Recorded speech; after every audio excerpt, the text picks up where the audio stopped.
मुकेशजी, आज प्रभू श्रीरामाच्या मंदिरामध्ये आपण जी महाआरतीचं आयोजन केलेलं आहे, एकंदरीत काय देवाकडे अशी मागणी आहे तर ज्यासाठी आपण जी महाआरती करताय? प्रथमतः मी मुरबाड शहरातल्या सर्व नागरिकांचं तसेच विधानसभेतल्या पूर्ण मतदारांचं अभिनंदन करतोय आणि आभार व्यक्त करतोय की त्यांनी आपले आमदार किसनजी कथोरे साहेब यांना भरपूर अशा मताधिक्याने विजय केलेला आहे। तसेच महाराष्ट्रात भारतीय जनता पार्टी आणि महायुतीच्या सर्व घटक पक्षांच्या मार्फत भरघोस मतांनी असे आणि सीट अशा अभूतपूर्व अशी सत्ता आलेली यश संपादन केलेलं आहे आणि या यशाचं सर्व श्रेय संपूर्ण जनतेला जाते। आणि या मागे जे काही आपले नेते आहेत, आपले माननीय देवेंद्रजी फडणवीस यांना मुख्यमंत्रीपद मिळावं, तसेच मुरबाड विधानसभेमध्ये ही आपलं मंत्रीपद मिळावं आणि आमदार किसन कथोरे साहेबांना या विधानसभेमध्ये मंत्रिपद मिळावं यासाठी आम्ही प्रभू श्री रामचरणी प्रार्थना केलेली आहे आणि या महाआरतीचं आयोजन केलेलं आहे। हे जे आयोजन केलेलं आहे त्या सर्व ठिकाणी होणार आहे? महाराष्ट्रात ठिकठिकाणी हे नियोजन करण्यात आलेलं आहे। तुम्हाला वाटतं मंत्रिपद मिळू शकेल? नक्कीच ही 5वी टर्म आहे साहेबांची, त्यांना मंत्रिपद मिळेल ही अपेक्षा आम्ही सर्वच नागरिक करत आहोत, सगळे भारतीय जनता पार्टीचे सदस्य करत आहोत। तशा पद्धतीचे प्रभू यांना साकडे घातलेले आहे, त्या अनुषंगाने आम्ही ही महाआरती करत आहोत आणि प्रभू श्री रामाचरणी आम्ही प्रार्थना करत आहोत की महाराष्ट्राला एक चांगलं नेतृत्व मिळावं अशी आम्ही प्रार्थना करतो। त्यांना देवेंद्र फडणवीस साहेबांना मुख्यमंत्रीपद मिळावं, तसंच मंत्रिमंडळात आमदार किसन कथोरे साहेबांना वर्णी लागावी अशी अपेक्षा बाळगतोय। धन्यवाद। एक घोषणा द्या। जय श्रीराम, जय श्रीराम, जय जय श्रीराम, जय Shriram.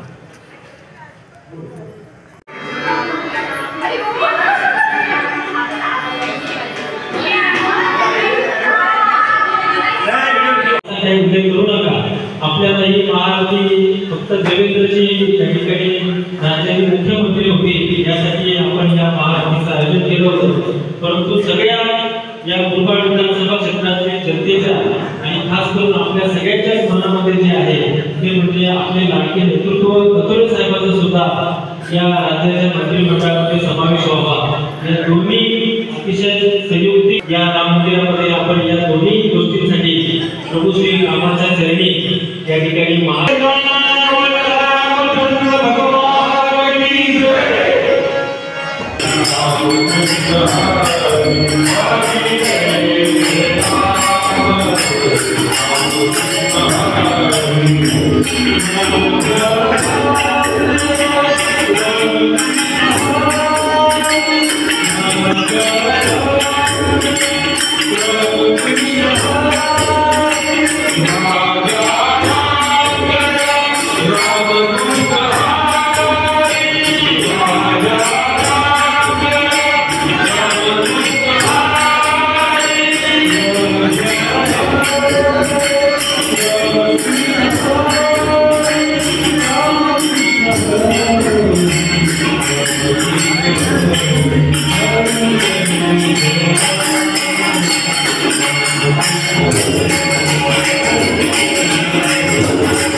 Thank you. Thank you.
जे महाआरतीचे आयोजन केलेलं आहे काय सांगाल आणि काय मागणी देवाकडे? आजचा संकल्प आमचा असणार आहे, महाराष्ट्र राज्याचे उपमुख्यमंत्री देवेंद्रजी फडणवीस यांनी एक हाती सत्ता आणून एक विक्रमच केलेला आहे, म्हणून महाराष्ट्राचे मुख्यमंत्री म्हणून ते विराजमान झाले पाहिजेत अशी आम्ही देवाकडे मागणी मागणार आहे. आणि कथोरे साहेबांच्या बाबत कतोरे साहेब हे 5व्यांदा मुरबाड विधानसभेमध्ये आमदार झालेत, म्हणून ते सुद्धा मंत्री झाले पाहिजेत अशी आमची सर्वच मुरबाडकरांची इच्छा आहे. आणि तशा पद्धतीचे देवाकडे मागणी केली. तशा पद्धतीने आम्ही सर्व मुरबाडकर देवाच्या दरबारात येऊन आज मागणी करतो आहे. थँक्यू.